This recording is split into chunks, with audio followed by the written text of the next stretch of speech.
Hey everyone, welcome back to the show. I'm your host, Daria Hamra, and today's episode of the Daria Hamra podcast is one I've really been looking forward to because we're diving into the raw and real science of men's health, longevity, and what it actually takes to live with strength, energy, and clarity well into your 40s, 50s, and beyond. Joining me is Dr. Christopher Asandra out of Beverly Hills, one of the top anti-aging hormone optimization doctors in the country. You've probably seen him on the Doctor Show years ago, or maybe you've heard of his work with elite athletes, high performers, and men who want more out of their life than just aging gracefully.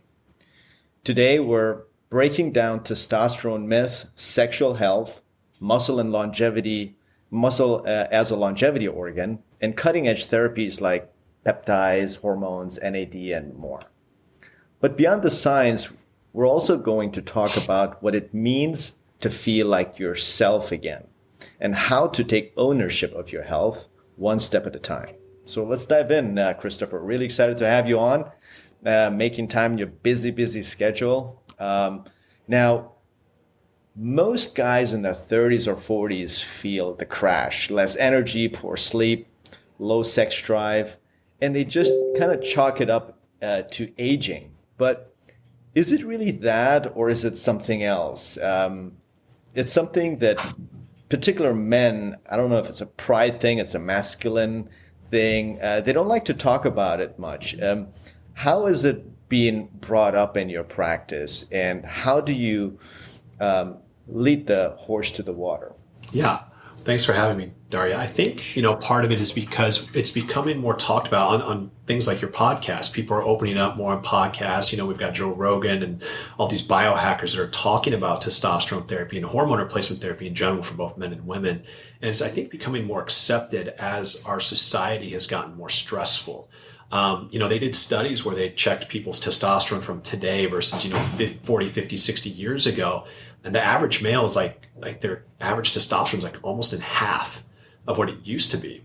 And what's causing it, and why are people losing hormones and feeling the way they are now?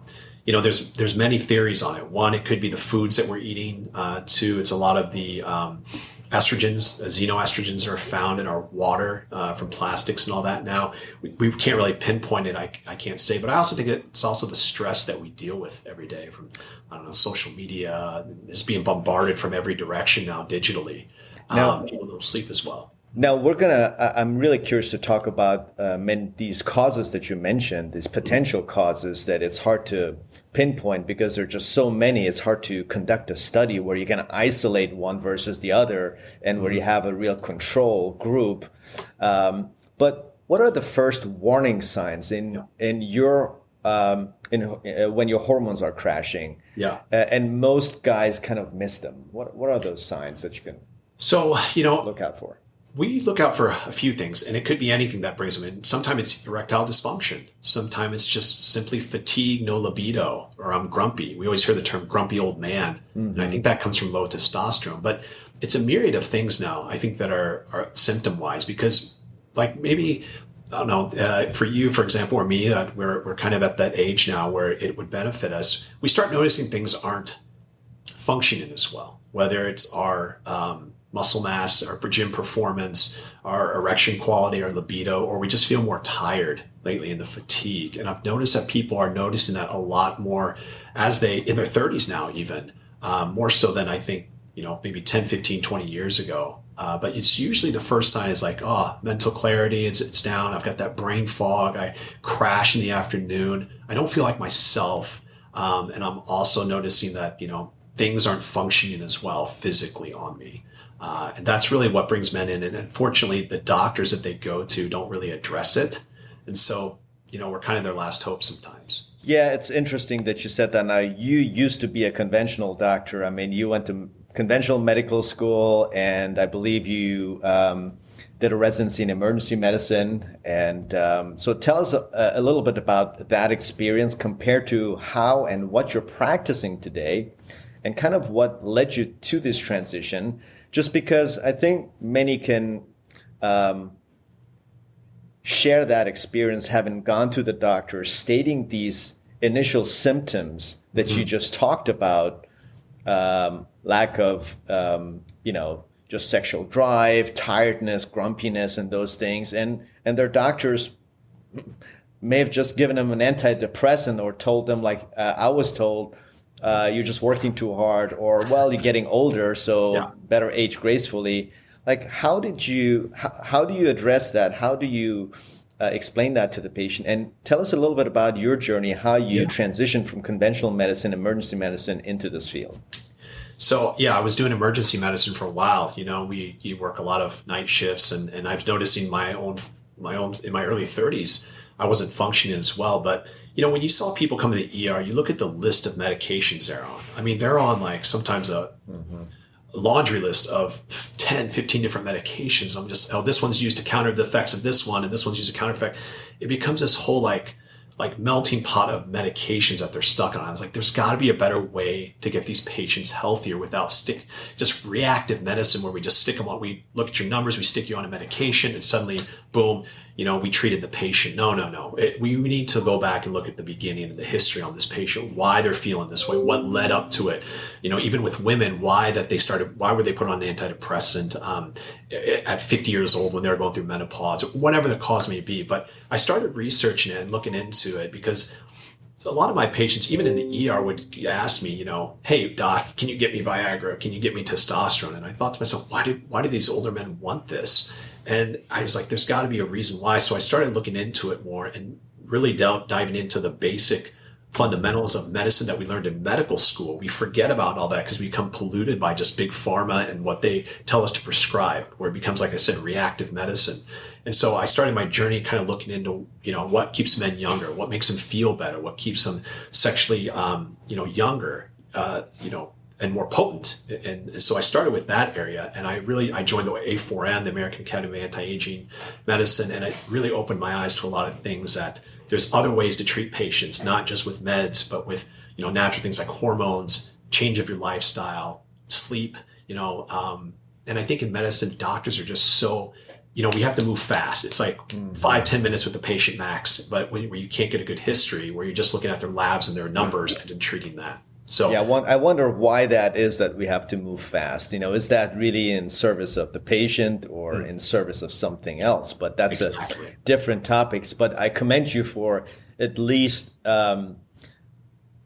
responding to your own curiosity and not just accepting the status quo. And I mean, that's how medicine or science should be. We should be asking questions and not accepting something that we were told.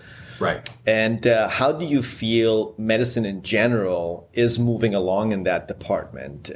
Your colleagues in particular. Do you think we're on this trend that finally they're realizing it, or do still many physicians live under the rock? And do you think it's going to be a very uphill battle?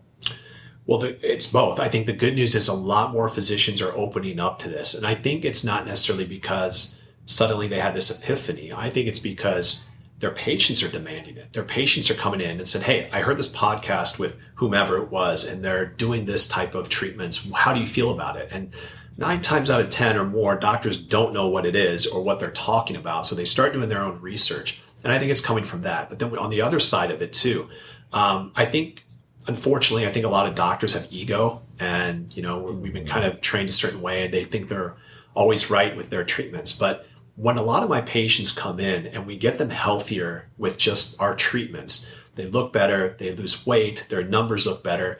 Sometimes doctors don't like that. So a lot of times these primary doctors will call me and literally bitch me out and say, why do you have my patient on this, this, and that? And I'll tell them, well, let's look at their numbers. How's their blood pressure now? How's their cholesterol? Wow. Is he more active? And they don't like that. They actually get offended by it. So I don't like the fact that a lot of doctors are still stuck in that bubble and like you said, being under a rock. I think we need to be more open-minded about medicine and really look to turning to the patient and seeing what the best type of treatment is for the patient, not what suits our ego and what we've been taught all the time. Interesting that you said that, because even though it makes sense what you're saying, and I deal communicating with doctors all the time about my patient's health. I feel the ones that respond that way, I think it comes more from a point of insecurity. Yeah. But I think the patient today, more so than ever, is in a position where they are their own best advocate, because we live in the day of information, where living unhealthy, honestly, at this point is a choice.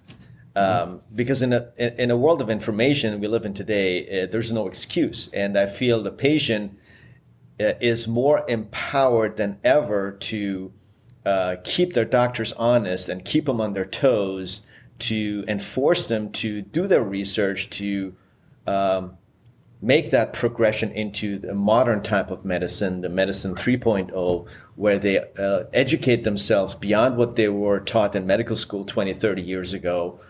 And this perpetuating this dogmatic groupthink that doesn't really serve anyone health-wise. So I think the patients, more so than ever, thanks to the internet and social media, is in the best position to find people like you, becoming aware through podcasts like this, or Joe Rogan, or other, who's the other one? Maybe Huberman, Attia, those guys. They raised great awareness, and I think a lot of men. I don't know what your experience is.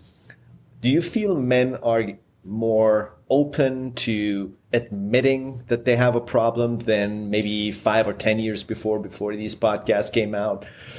Do you see any trend there in your practice? Oh, huge trend. I think it's the same thing with like Botox and laser hair removal. I mean, people were embarrassed to go talk about it before. Now it's like, oh, I got my Botox appointment coming up, I got to go. It's like people are understanding that it's more about longevity and health. And it's interesting you bring that up. Someone was telling me the other day that, the youth are not drinking as much alcohol now, right? They're going for wellness now. They're all into this biohacking wellness thing. And so people are losing money because, kids aren't drinking as much alcohol. But to me, that's awesome. And I think it's because of, like you said, the internet, these podcasts that are making people more aware of what health is. And I'm glad that we have the internet to do things like what we're doing to spread the word and really get the word out there about what makes us healthier. You're so right. It's all about education. It's funny because I have, for every patient above the age of 50 that's asking me about supplements, I have 2 Gen Zers asking me about supplements like NAD. And I'm like, you're 20, you don't need NAD. Your body is generating enough NAD. Just go exercise, don't eat junk, and you'll be fine.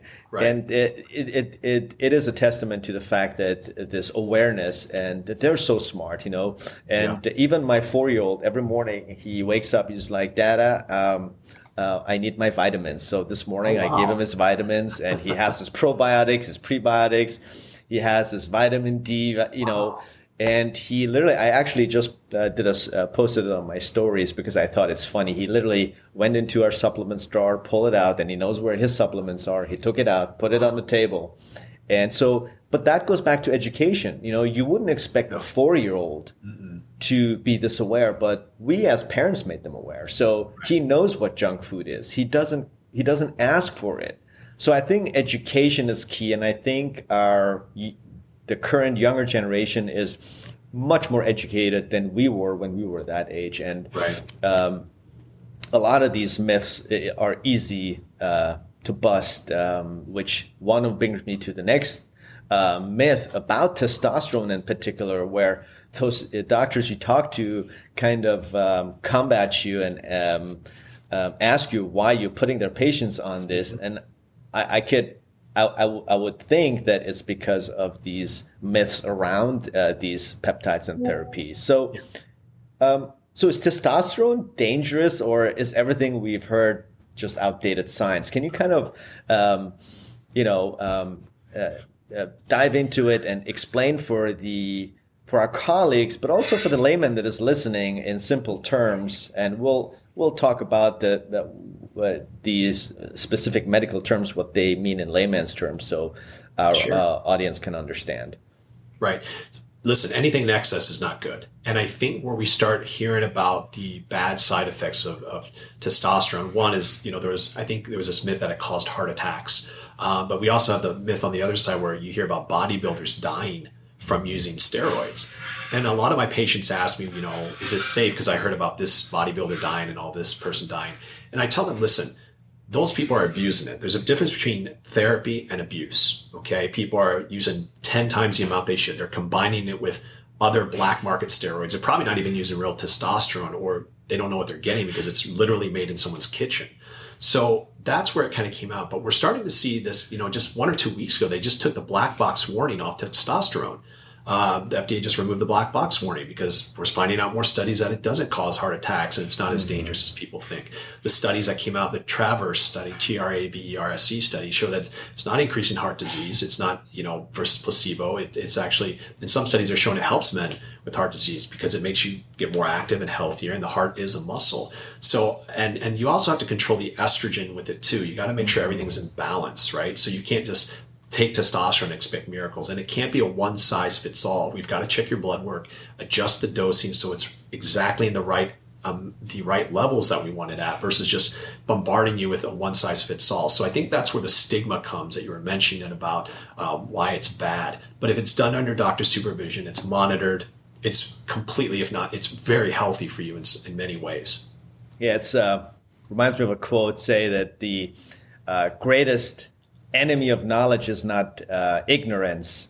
It's the illusion of knowledge. And a lot of these doctors, they think they know it because of certain myths that they followed, but it's not so true. So tell us a little bit about the also the estrogen in combination with testosterone, because a dude listening here, this is like, wait a second, I don't want estrogen. Isn't that a female hormone? So talk a little bit about the importance of the balance between estrogen and testosterone. Right. So the big myth is that men don't need estrogen. It's bad. You're going to grow boobs. You're going to be moody and emotional and all that. But in reality, we need some estrogen for our brain health, for our bone health, and also for our mood. But it's got to be in the right amount. So when we hear about roid rage from a lot of bodybuilders, it's not necessarily the testosterone that's too high. They're not controlling their estrogen. The estrogen's through the roof, so they're super emotional. And that's what makes them more snappy and more hot-headed. We want to keep it in the right balance. We don't want to bottom it out either, like a lot of bodybuilder myths do. They completely try to wipe out their estrogen because they think it's bad. We see a lot of side effects with that too. Memory goes down. I had one patient who was, crashed his estrogen for so many years taking anti-estrogens that he started having osteoporosis. I mean, he had bone loss because he had no estrogen. So having the right amount, and it can fluctuate in many people, because some guys will say, you know what, their estrogen will be lower, but they have no libido, or it'll be too high and they watch a Disney movie and they start crying. So it's really that fine balance of finding out exactly. I do cry when I watch some of these movies, but my estrogen and testosterone is perfect, and I don't want people to think just it's not okay to cry. It's okay, but I guess not to an excessive emotional sense. That's interesting. So it seems to me that a lot of people, they manage their hormones themselves. First of all, how is that even possible? Like, where do they get these hormones? And why would they do that? Why wouldn't they come to someone like you, like a professional? Right. I think a couple reasons. One, it could be a cost issue. I mean, we've got to run regular blood work on people. That takes time, and we have to see the doctor. This is hormones aren't something you mess around with. It's something that really needs to be followed. I think a lot of people go to the gym and they're influenced by people at the gym. They say, oh, this guy, wow, look at his body. He's ripped. He looks great. I just want to be like him, And so they go and ask him, and they start getting on these, they use Dr. Google, and they go on these forums, and they kind of advise you on what dose to use and all that. But it's really something that needs to be monitored. But also, don't be using stuff that you get from, the guy at your local gym. You don't know where it's coming from. It may be good, it may be bad. We don't know. I've seen guys come up with abscesses injecting themselves with this. or they really screw themselves up, and they want a quick fix, and they think going to a doctor may be too cumbersome. But it's so important that we watch you, we monitor your levels, we give you the right amount, and it's being followed. It's not something you want to mess with. It can be very dangerous too if it's not done correctly. Yeah, it's very bizarre to me for someone injecting themselves with particularly something like hormones, and under no supervision and having no clue where the source is. I mean, this is probably the most bizarre thing. I mean, I wouldn't even take a pill if someone gave it to me. I didn't know where it comes from if I don't see the bottle, etc. But I think a lot of it has to do with, especially in those circles, it's kind of normal. They look at it as just a supplement, as opposed to a hormone. Right. So let's say a patient walks into your office and says, "Hey, doc, I just don't feel like myself." Like, where do you start? Yep. The first thing we do, let's do some blood. Let's check a blood panel on you, see what's happening in the body, see if you're deficient in anything. You know, check their thyroid, their testosterone, estrogen. We even check their PSA, their CBC, chem, all that stuff to kind of see what's going on in the body. And then we set up the consultation, and I think really a lot of it comes in the history. So how long have they been feeling this for? What are their symptoms? How's your sleep? Or do you have sleep apnea? I mean, there's so many factors that we ask that your regular doctor doesn't ask. And we want to really touch on those things so that they improve it overall. But I had a patient this morning, he's 260 pounds now, and his testosterone levels total was like 200, and he's only 34. And, he was abusing steroids from the gym and all that. But I said, and he wanted to start right away, but he came in for blood work. I said, let's get your blood work first. Let's see where you're at. And I spent like 30, 45 minutes with him just asking the history to try to get the best type of treatment for him. And so that's really key, is understanding the history, their medical problems, their medications they may be taking, why they feel this way. Is it because they abuse steroids, or is it just because they're getting older, or is it some other factors that are causing this?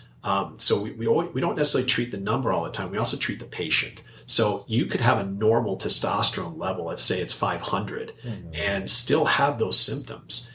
Your 500 to you may not be the same 500 as somebody else, So for me, like optimally, I feel good around 1,000. That's where I feel normal, and I have the motivation to do what I do and have the energy to work out, whatever it may be. But someone else maybe find it 800. I have some guys that only function at 1,200. It really depends on the patient, and that's why it's so important to find the history, keep checking the blood work, and then really fine tuning where they need to be at.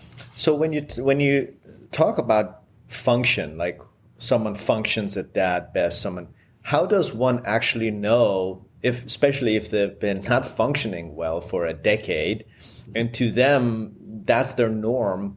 What would they compare it to? I mean, I guess when you're low, any improvement is great. Like, how do you know if you can actually feel greater than that improvement that you initially got? And how do you find that optimal range for each individual? Right. So one thing about testosterone is, like, as we age, we kind of slowly decrease and kind of just get used to it. And so I'll ask them questions like, oh, were you as high functioning as you were 15 years ago, 10 years ago? Did you have as much energy? Were you working out as much, or were you able to, recover easily or better at the gym than you did 10 years ago? And 9 times out of 10, it's no. I mean, I don't have the same energy. I don't have the same mental clarity. And then you ask also people in their orbit, because people will say that he's grumpy now. He is not, his libido is down. He doesn't want to, have intimacy with me, or whatever it may be. It may be their significant other. And so asking these questions, because men sometimes don't realize it, because we've gotten so used to it over the years and we just gradually decline. It's important that we ask the right question to see what they're lacking in. And sometimes I'll ask them, how did you feel now versus, 20 years ago? Oh, it's huge different. I didn't feel that way. I couldn't do this and that. So I think it's setting the standards here and understanding where their baseline or where they feel the best in is, especially even with their job performance. And now we know, because our job, I feel like we're in just much more stress and more demand, that people need that extra boost to feel optimal, because they just feel wiped out by the end of the week. I mean, I'm sure you have patients that are not very honest about these things, or they're honest, but they're kind of in denial. Which is a very masculine thing, especially the older I feel men get, the more they're in denial. Do you ever get their spouses involved into getting that information? And how do you bring it up? How do you involve or bring in the spouse to get that information? Because I think the spouses know a lot of stuff since they're living together about what your patient might not admit or be in denial about. 100%. And I encourage them to bring their spouse in. Sometimes their spouse is the one who makes the appointment and drags them in and says, hey, listen, you need to come in. We need to figure out what's going on with you because something's not right. You're grumpy. You don't want to have intimacy with me. There's, have ED, whatever it may be. So sometimes it's them dragging them in too. And I encourage them to come in because like you said, some men don't want to admit it. I mean, all the time, if their wife's sitting next to them, they're like, no, honey, you're really this, that, So it's important that they come in and understand it too. But that led me into, and sometimes I'll be treating a woman and she'll be like, gosh, I feel 10 times better. I need to bring my husband in now because I'm up here, he's down here. We're not on the same level. So it's funny how, and it vice versa. So it works both ways. So, yeah. And I think for people that, I guess for the female audience that's listening, it's this episode is not just for men. It's for women that have men in their lives and want to help them and want to think outside of the box and beyond their primary care. So this is interesting, I think, for both sexes.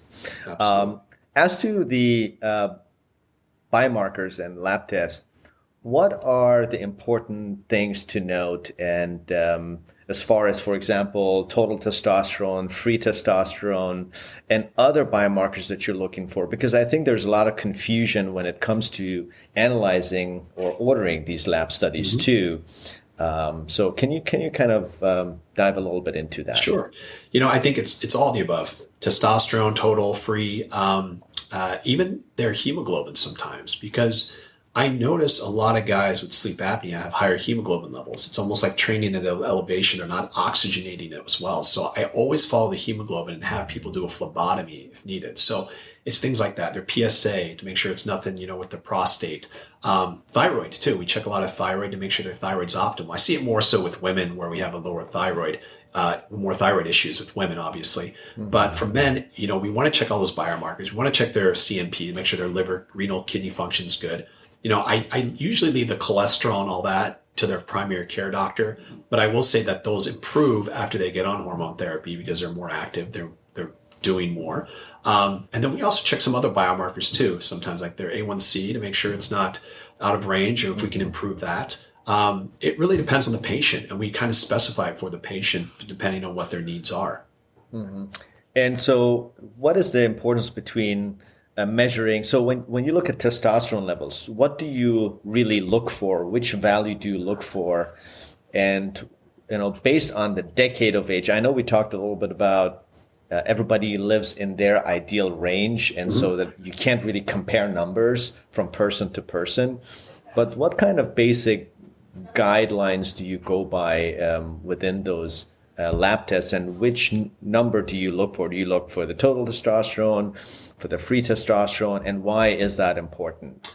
Most of the time I check just the total, and because it kind of correlates with the free a lot of times, unless they've got a high SHBG level and they have some sort of liver issues or something like that. So I really look at just the total is what I mostly look at most of the time, along with their estrogen levels, right, to make sure. But I also correlate it with their symptoms. So if someone has a 600, 700 level and they're like, man, that's a really good level, but he's still got ED, he's still tired, he has no libido. Maybe he functioned at 1,000 when, 10, 15 years ago. Maybe that was his baseline. I see. So I really go based on the symptoms as well, not just the number. The numbers are great because it helps me kind of adjust the dosing for the patient, but it's not always, I always say treat the patient, not always the number. So it seems like a baseline is important. It's important to establish a baseline early. So do you recommend younger patients in their 20s or 30s to come in to get their hormones tested and not just to see if there's any issues, but also to establish a baseline for their future? Is this something you recommend, or you think, yeah, it would be a good thing, but not really necessary? Yeah, it's a good thing, not necessarily unless they're having symptoms. I'm seeing more and more patients in their 20s and 30s now that are having symptoms, and sometimes they do have low testosterone. Now, testosterone, I wouldn't necessarily just start them on actual TRT yet. Sometimes Sure. I try to say, can we modify your lifestyle? What's causing it?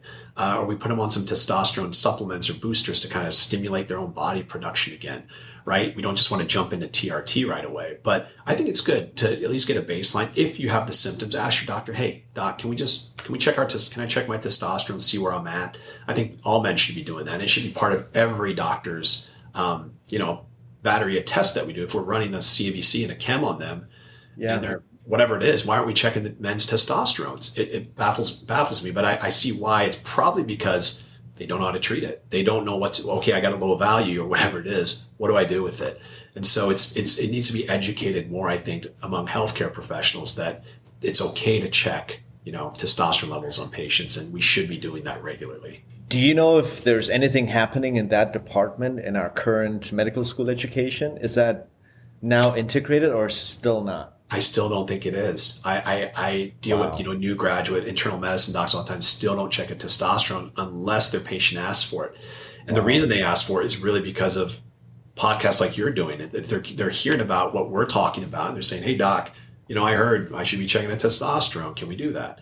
That's the only reason that doctors are doing it. Well, I had patients that said they asked their doctor to check their testosterone and their doctor literally told them that it's not necessary and they were fighting with them. And then so they ended up going to one of these direct to consumer labs like Function Health or what's the other one? Inside Tracker. They just do their own biomarkers and then they go and shop for doctors that understand like you. And do you have sometimes patients come to your office that had already direct to consumer lab testing and say, hey, absolutely, here's my lab and fix me up? Yeah. You see that trend? Yeah, and I do get that. But I also tell these patients, you really want someone that you can see maybe in person more so. I think telehealth, it works sometimes if you have a really good doctor that understands. No, I'm not talking about telehealth. I'm literally talking about getting their labs. Oh, the labs. Just getting their biomarkers and then going physically to a doctor to break it down and kind of guide them. Yes. That's I see that a lot now. They'll bring it into me and they'll say, hey, I did this online test. Look what I have here. But if you bring it to your regular doctor, I think you're going to be blown off. I really do. I think your regular internist is just going to be like, okay, well, sorry. Interesting. Because honestly, a couple of years ago, I started just doing my own labs and just getting more of the biomarkers than the traditional CBC and BMP that my primary care takes, just because I wanted to get to the bottom of things. And, my testosterone level was actually always normal, was within range, was even higher for my age group, which is I'm 51 now.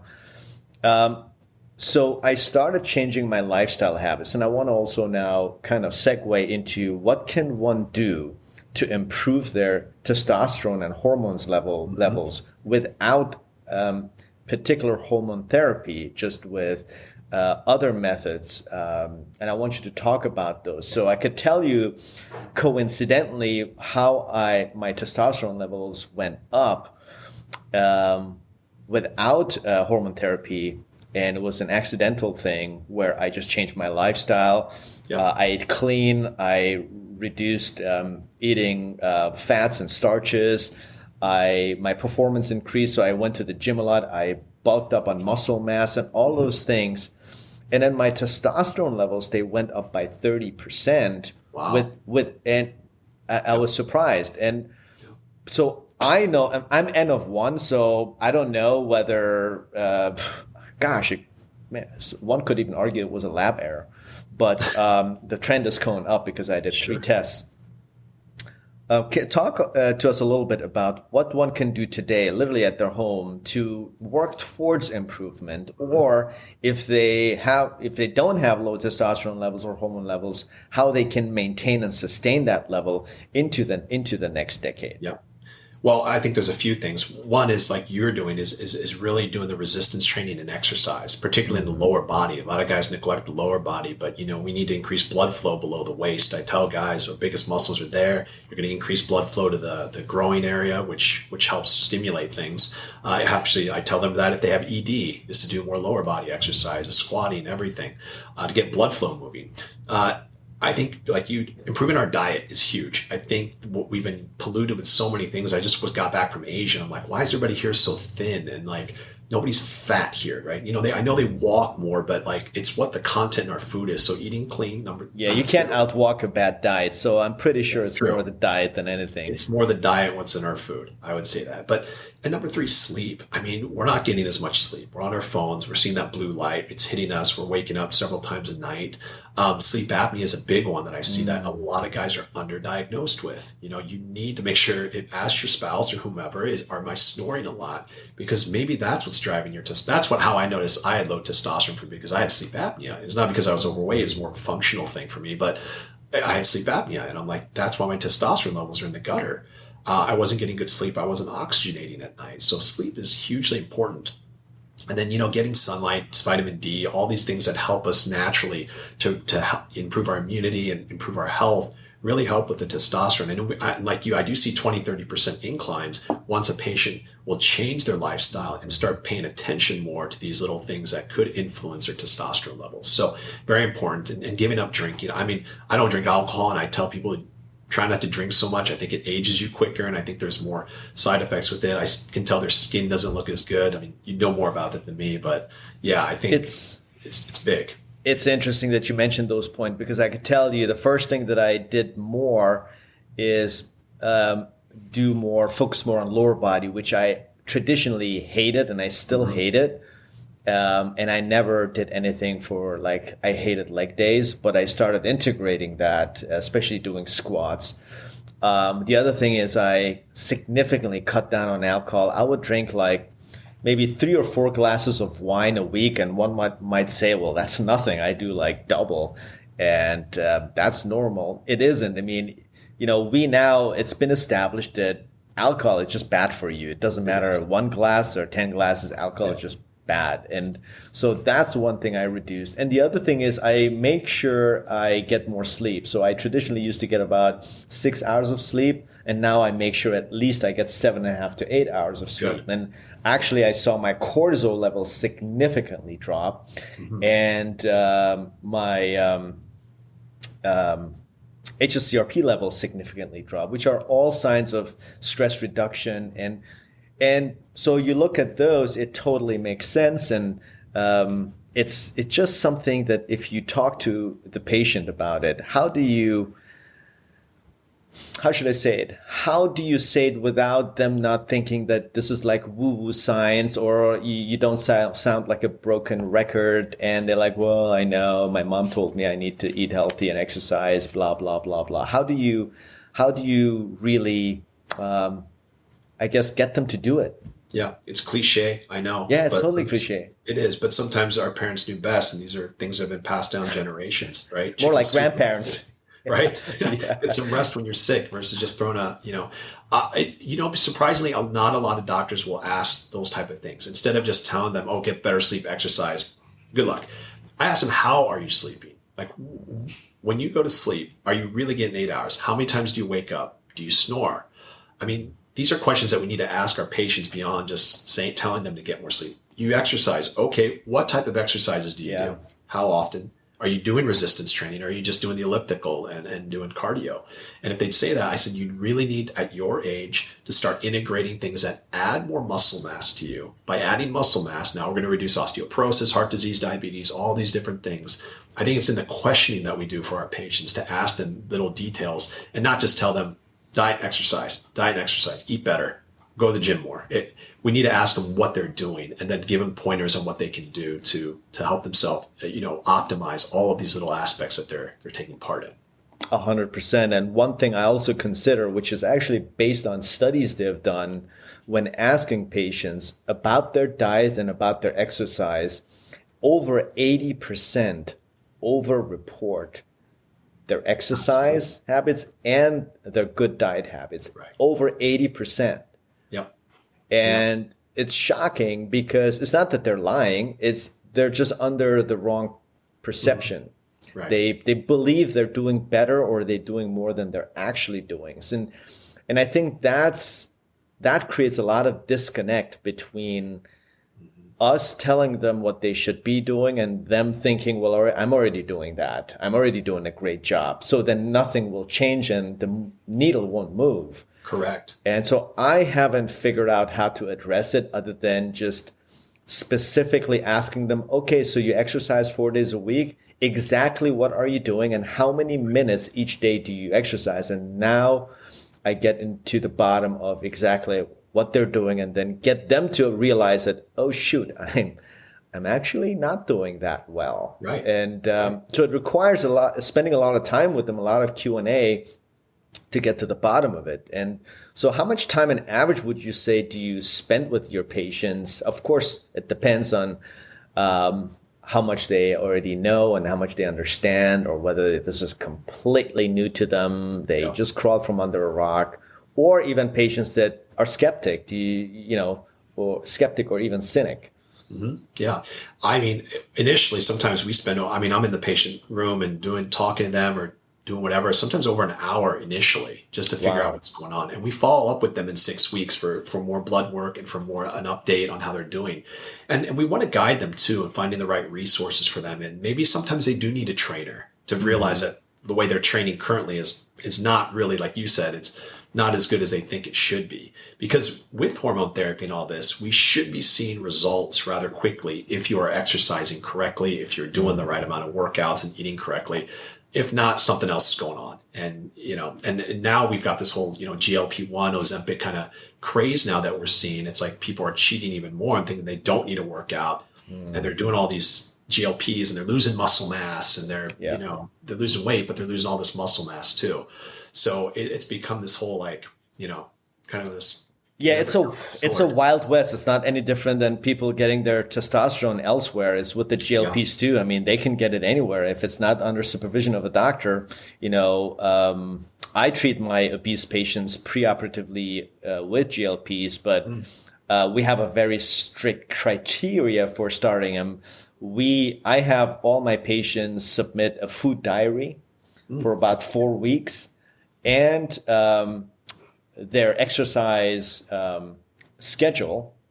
And if they consistently perform well, then we will start them on it and then we'll continue to monitor. So we keep them honest, or else we just don't give it to them. Or if we gave it to them, we take it away from them because of the things you mentioned. I think we have a bigger responsibility than just writing a prescription or giving them a drug and thinking it will do the thing, because, we're our own worst enemy here, and we could make or break things. But what do you your success stories, your patients that have figured it out, what do they all have in common? And what percentage of the patients that you see fit in that group, you would say? I would say, the majority of them are happy and they're feeling like they have a second chance again. They feel like their life, they always describe it. They're all in. Yes. It's life-changing. It's improved them not just physically and stopped all that. It's improved them mentally. It's improved the relationships they're in. And those are really the best. Yeah. That's the best success story, is when they said they're a different person now. I'm a changed person. I'm a new person. And I feel better about myself. I have confidence again. People around me love me again. That's really what I really look forward to. It's not just the physical aspects and looking, muscular or, looking great. That's I think a byproduct, but it's how they feel and everybody around them that's telling them that you are a better person now. It's amazing. It's amazing, because last week I had a patient, and I always now focus on a more comprehensive, holistic way to assess my patients more than a CBC or a BMP preoperatively, what used to be the standard or still is. And this patient told me that he's on hormone therapy. I'm like, oh, great. Like, under whose care are you? Because I want to know if they're getting it off the black market or they're really being treated by someone like you. And he was really being treated by a legit clinic that I knew is local. And I said, that's fantastic. And then he started tearing up, and he said, it saved my marriage. It saved my life. Wow. It made, he was, I wouldn't say he was suicidal, but he was almost at brink of just letting things go, just because he couldn't get his life together. He couldn't get his marriage, was falling apart for all the reasons that we talked about. And for me to see this grown man being beyond excited to the point he got emotional and saying it saved his life and it saved his marriage, and his wife was sitting right next to him, and I could feel that energy. I was like, man, I mean, what a responsibility you have as a doctor. It goes beyond just making someone feel good. Right. You are fixing relationships. I mean, we're talking about two people that at some point fell in love, assumably, and got married, have multiple children, and all of a sudden, they part ways. People saying, well, irreconcilable differences and stuff like that. But how much of that is really based on hormone dysregulations? It's funny you say that. And both men and women, by the way. Yeah, because we see it when women start going through menopause. They start changing jobs. They have depression. Their husband wants to leave them because they're emotionally distressed, whatever it may be. But yes, we see that all the time in terms of how they've changed internally and how it really influences their mood. And how often, if you went to a regular doctor and told them those symptoms, here's Zoloft, here's Prozac, here's Effexor, or whatever it may be, can you just stop for a minute and maybe check their hormones? Perhaps that's what it may be. Like, instead of just being reactive and throwing every antidepressant like you're taught to these patients, maybe check and see if it's hormonal. And maybe that's what they're missing. And giving that back is going to change their life and bring it back to normal. It's so sad. Yeah, this is, I could tell you a story. I went with my wife to, back then, like many years ago, 10 years ago when we just met, she says, I got to go to my new doctor and get my thyroid medicine. And I said, well, I'll come with you, So I went there and was literally sitting there, and it was a new doctor. So took a new HNP and everything. And she didn't know, her doctor didn't know that I'm a doctor. I was just sitting there. I don't like to kind of get involved. And then my wife was like, yeah, I'm here for my prescription to get a refill of my thyroid prescription. And, I haven't had my thyroid medicine in 3 days now. I feel really tired and, my mood, it's affected my mood and everything. And then so the doctor was listening. She was writing things down. She's like, have you ever thought of antidepressant? I might prescribe you. And also, I was on my phone just like reading something, and I looked up and I said, what happened? Yep. I swear to God. I said, excuse me, did you say antidepressant? And my wife, she threw a fit. Back then, she wasn't my wife. She was my fiance. She threw a fit. She's like, excuse me? I just told you I have Hashimoto's. I've been on thyroid medicine for 10 years. I'm here for a refill. I'm not here for antidepressants. I don't have depression. As a matter of fact, I'm very happy. Yeah. And so the doctor started arguing. She's like, well, I'm not so sure. Your symptoms, the things that you've been telling me. And then I didn't flip out. I said, look, just, don't worry about it. We can just find someone else. Right. Thank you very much. We literally got up and left. And I was like, I just can't believe it. I was so embarrassed in front of my wife that actually happened, because there's no wonder that patients lose trust and start going rogue because of experiences like that. Yes, 100%. I mean, how sad is that? Isn't it? Yeah, we've come to this now where, I see it all the time with family members that go visit their GP or their regular doctor about how they want to start them on all these like medications right away, statins and antidepressants and all this. I'm like, hold up. Did they talk about maybe exercising first, changing your diet or whatever it may be? It's really sad that it's just, and I think a lot of it's influenced by maybe a lot of times pharmaceuticals. They're saying if your patient just says they're unhappy or whatever it may be, boom, check a box. Check a box. Here's a drug. Good luck. Yeah, and they don't know these. They don't understand these things have side effects. Yeah, they no kidding. It can make things worse for them. There's a lot of emerging science as to what the real side effects are and whether or not they're as efficacious as they're claimed to be compared to other remedies. I don't want to use the word holistic because people start rolling their eyes. Sure. But I'm talking about a lot of preventative things when it comes to like diet and exercise, simply to, for example, raise your serotonin levels, which they've done comparative studies to SSRIs, and those remedies beat them all day long. But of course. but people don't know that because the doctors don't know these things. The studies are out there. It's not really a secret, and so I think the consumer is starting, hopefully, to get smarter and doing their own due diligence before getting on those SSRIs in particular, which I'm curious to see what the next several years teach us about the truth about these SSRIs.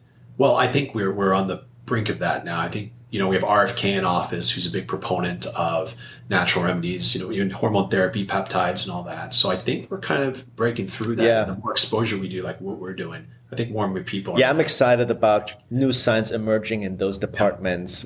We do have science, but really more controlled data on larger subjects and subject groups. But, we talk a lot about hormones and as they're related to mood and as related to erectile dysfunction and even saving the marriage. But how about saving your health? So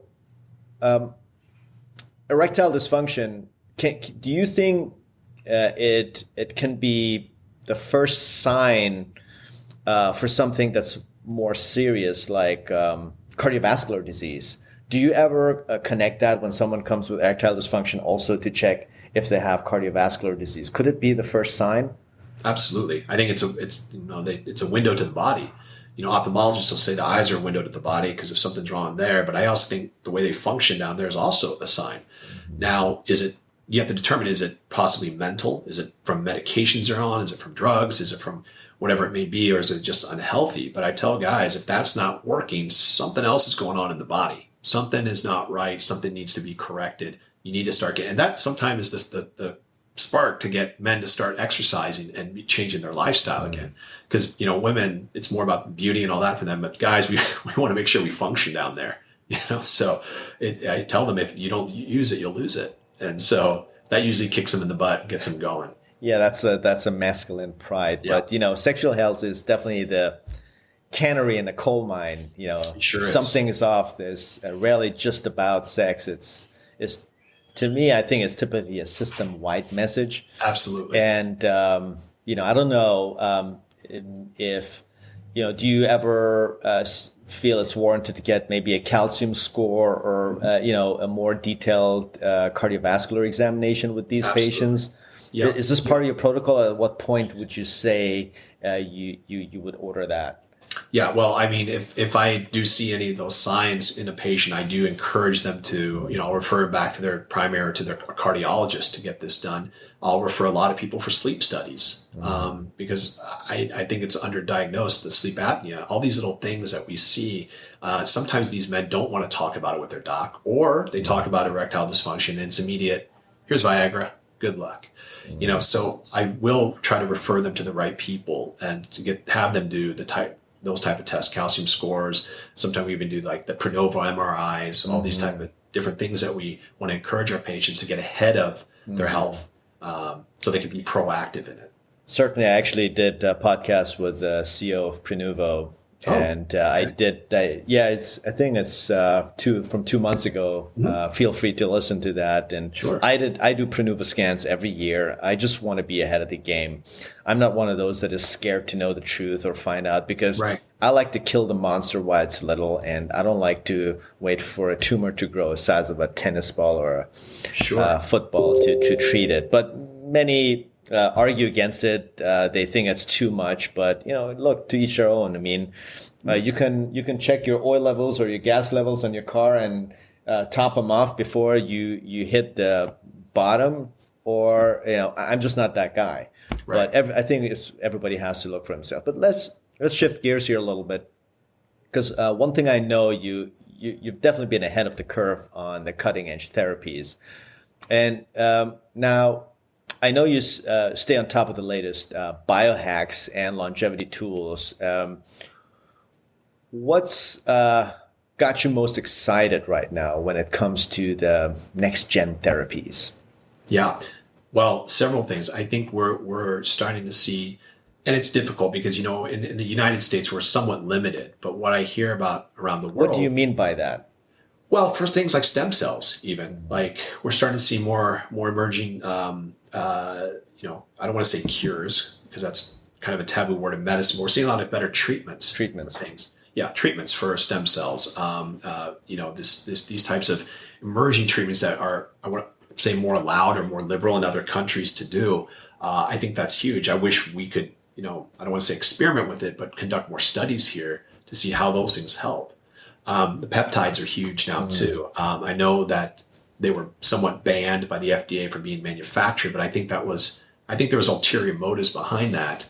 To get them. Yeah, it's probably more political than anything. Political and big, I think it had to do with, economical reasons as well, because, we were seeing such great results with patients and peptides, and they were healing quicker. They were with less side effects of the medications they would get just from their local drugstore. So I think that's going to become the next thing with generations is finding these peptides because they're so specific. We can kind of tailor it to the individual patient. That's going to be big. Even the things like, we're seeing with, I'm seeing more with like the ozone therapy is kind of growing as well. It's one thing I really want to start integrating into my practice because we've seen a lot of people with long COVID or people that were injured from a certain shot, if you will. We're seeing a lot more people with side effects. So I think there's a lot of emerging therapies that are going to be helpful, and including the things you can just do at home, the cold plunging, the red light therapy. But I think we're still on the verge of doing even just hormones. I think it's becoming so much more accepted now. And when I visit other countries, they don't really have this yet. We're kind of ahead of the curve here, but I think it's becoming more accepted. And we're going to start seeing people live not only longer, but better quality of life. The more people we can get to optimize their hormones, the more it becomes more popularized. And I feel like it already is in the media. Which is a good thing. And people are starting to catch on more to that. And hopefully we can start bringing some of the other integrative therapies like the stem cells, hopefully eventually, if we will. But I think we're Yeah, and any peptides on your radar that you would like to, or that you already integrated in your practice, or that you would like to, that sound promising to you, that you would like to see more research on? Yeah, I think any of the peptides that boost growth hormone levels naturally are great. Because obviously when we boost our growth hormone levels, we see, increased muscle mass, longevity, less fat. Even the copper peptide, a lot of ladies are liking to do the copper now because they find it works well for their skin and collagen production. There's some other ones I think that work well too that we like BPC 157, I think is a great one for healing post-op. Usually a lot of people use that with the copper peptides post-op to help their wounds heal quicker, whether it's orthopedic, whether it's plastic. They notice a big difference when they use those type of peptides. And, holy cow, I really healed quickly. And sometimes doctors will call me and be like, hey, can you get my patient on this before and after because they're healing faster. And so I think surgeons are going to start, using it more too in their practice, or send them to people like myself to start doing that. Yeah, I already know surgeons. I actually did a podcast with Matt Thompson, an orthopedic surgeon friend of mine, who is using BPC for 157 and copper in exactly what you said, post-operatively, and seeing amazing acceleration in the whole healing and regeneration process. And I think other countries like Mexico or Brazil, they are really using those, have been using those with a lot of data. But I totally agree with you. I think there's so much promising stuff out there. We need more controlled human trials to convince, first of all, convince us what we have seen clinically from an observational standpoint, and talking about it anecdotally to have evidence to make sure it's not confirmation bias. Right. I think we owe that to approach this scientifically. But then again, science needs funding. And I think up until now, hopefully with RFK in charge, we get more financing for studies like that, which I think everybody will benefit from it. And to the cynics out there, it's like, hey, look, unless we look for evidence, we won't know. So let's not debate right now. Let history teach us, like it has with all the other stuff. One of the biggest, I think, disasters in medicine has been the hormone therapy for women, the HRT study. Like what was it, 25 years ago? Yeah. Where, I mean, that was, I think, wasn't it like the most expensive study of all time? Like something like $2 billion. What a disaster! Yes. What a disaster! I mean, whole generation of baby boomers were omitted. And I believe for female hormones, I know we're talking about male, but for female hormones, I think the window is like about 5 to 10 years where you can get them on it to make the difference and reduce their chance for stroke or cardiac events in the future. Yeah. I mean, they were using equine derived and using synthetic hormones. Now we have the bioidenticals, but unfortunately it's just stuck around. And so when you hear doctors calling me, I literally had a Kaiser doctor call me the other day and just ream me a new one about how you shouldn't be using hormones. You're going to cause cancer and heart attacks and all this. And I'm just like, I didn't even want to argue. It's just, okay, if that's what you think, they were referring to the studies from 25 years ago. Yeah, that's sad. But talk to us quickly. You mentioned something about the different types of hormones. Yep. Bioidentical versus. So can you? There's a lot of confusion in that with a lot of people. Can you kind of explain those terms? Yes. So easiest way to look at it is like this: when you go get a birth control pill, or when people look at the birth control packaging, it's always some weird chemical hormonal name, levonorgestrel, synthol, whatever it is, something you can't pronounce. If you can't pronounce it, that's you can't pronounce it, right? That's it. That's the one. Right. That's synthetic. But if you have something like estrogen, testosterone, progesterone, those are naturally found in your body. Those are what your body naturally makes. So when you say bioidentical, you're matching the hormone one for one. It's the same one that you're using versus a synthetic, which may have extra, element of carbons or whatever, hydroxyl, whatever, those. But they're all made in a lab. They're all made in a lab, right? And so those aren't considered bioidentical. Meaning it's not like the human body produces, right? Why would they make the other ones then? You can patent. Because you can patent it. Oh, this is okay. Monetize it. Exactly. Gotcha. Mullah is talking here. I see. Okay, that's good to know. You can't patent a hormone. It's already found in nature, just like they can't patent marijuana, right? It's already found in nature. It's kind of like Ozempic and semaglutides. Right. That exactly. You can easily compound it, the active ingredient, versus adding a side chain and calling it something. Exactly. A side chain. Yep. That's what it is. And those side chains come with side effects. Interesting. Yeah. Is there any studies that compare one with the other? I don't think so. I mean, because who would fund that? Right, exactly. Who's going to fund it, right? Who's going to fund that? That's kind of the secret. Yeah, let me shoot myself in my own foot and fund this study real quick. Right. Cause my business to crash. Oh my God. Yeah. Yeah, I think, you clearly walk the talk. I think I can tell the vast knowledge you have about these things. To me, this is the essence of what medicine should look like. And it's the more I get into it, it becomes my world. I feel now I'm so deep into this bubble that I just can't fathom. I'm too far away from conventional medicine now that sometimes it makes me a little bit angry, to be honest. But that is what motivates me. It motivated me enough to write a book on, at least for my own field, how to integrate all of this functional medicine into my aesthetic practice so that patients don't just look good, but also feel good, and vice versa. If they feel good, they come to me and want to look good. That's what actually rose my awareness to do it both ways. And we need more doctors like you doing that. I think it's coming. I think the time has come. I think I can't tell you that there is not a day when a patient comes to my office, and I don't know whether it's a natural selection process. That's why they find me. They always say like finds like.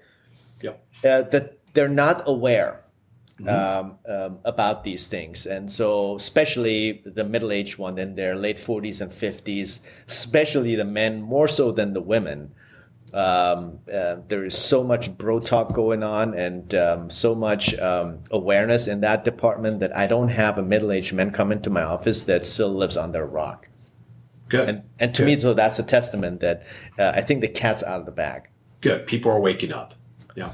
So that's cool. I love that what you do and how you address it. But let's talk about the brain function, how it affects brain function, mood, and the role of testosterone in that equation. Sure. You've mentioned how optimized hormones can boost clarity and mood initially with your patients. What's the connection between testosterone and mental health? Is low testosterone the real reason why so many men feel anxious or tired or moody above the age of 35? How much of it is testosterone? And kind of educate us a little bit. Yeah, certainly it definitely could be a factor. It could, be related to that. And I think a lot of times, being on testosterone boosts your mood because it helps boost neurotransmitters to the brain, blood flow to the brain. It's the male hormone that really vitalizes us and makes us feel like men. That's why when we're in our early 20s, like teens, early 20s, we have so much more energy, we have more mental clarity, we're happier, I guess. But yes, it does boost a lot of the neurotransmitters to the brain, so we have less depression, and in women too. It's for both. I don't want to just limit it to men, but we do see that in both men and women. The increased blood flow, neurotransmitters, everything increases after that. And that's why a lot of my patients are able to get off a lot of their antidepressants. Got it. And so, I want to wrap this up with something super practical, to bring it all together. If a guy's listening right now feeling run down or stuck, what are a few simple steps he can do today to reclaim his health over the next 90 days? Yeah. So first and foremost, I think, you got to make a commitment to yourself and to commit to the lifestyle change if you're not living that optimal lifestyle. Number two, you need to go to your doctor if you're feeling that way to figure out what the problem is and ask them to run your hormones, ask them to run your thyroid, whatever it may be, and have them sit down with you to explain, if they can, what's going on in the human body. But being proactive and getting motivated to do that. Now, a lot of times men, they're so low in their testosterone, they can't get the motivation to do that, to start exercising again or whatever it may be. So maybe you do need to go get your levels checked, but go get your levels checked, find out what's going on. If you know and you feel in your heart something's wrong, we know our own bodies better than anybody. Ask the people around you, if they've noticed a difference in you as you've aged. So really take that first initiative, that first step, and go check yourself out. Thanks, Christopher. That was phenomenal. I can't believe it's already time. I could talk to you for hours, and I will pick your brain in the future. But thank you for sharing your insight and your experience and giving men real hope that aging doesn't have to mean decline. That was my personal experience, and that's why I'm deep into this. And if you're listening and you're tired of feeling like a shell of who you used to be, this is your wake-up call, guys. You don't need to accept fatigue like I didn't, low sex drive or brain fog as normal, whatever normal means. You just feel, just need the right tools and the right guidance. And just make sure you follow Dr. Asandra online. Check out his clinic. If you're in California, if you want to go there, he is right in Beverly Hills. And as always, don't forget to subscribe and share this episode with someone who needs to hear it. And this is also for the women in our audience. So Chris, how can people get in touch with you if they want to hit you up? Go to my website. It's Asandra, MD, ASANDRA-MD.com or ASANDRA-MD at Instagram. Just follow me there and get in contact with me. Thank you, Chris. Until next time, guys, stay strong, stay curious, and stay optimized. Bye-bye.